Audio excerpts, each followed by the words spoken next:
ወንድሜ እህቴን አደራ ማንም የላትም ብለህ አትበድላት፣ ደካማ ናት ብለህ አታሰቃያት። ምናልባት ጭር ባለው ሌሊት ዝም ባለው ሌሊት አንተ ረፍትን ፈልገህ ትተኛለህ።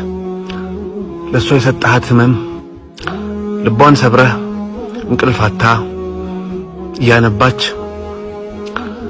ወደማይተኛው አላህ ትዞርና ዱዓ እንዳታደርግብህ፣ ከዛ ሁሉም ነገር ይበላሽብሃል።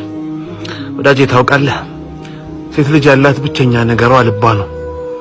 ያንን ልቧ ስትሰብረው፣ ያንን ልቧን ስታስከፋው ትደክማለች።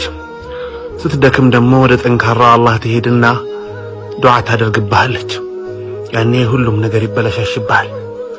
ወዳጄ እህቴን አደራ ተንከባከባት፣ አስደስታት፣ ስሜቷን ጠብቅላት። ወዳጄ እሷ ጋር እኮ ቁጣ አያስፈልግም፣ ጠንካራ ንግግር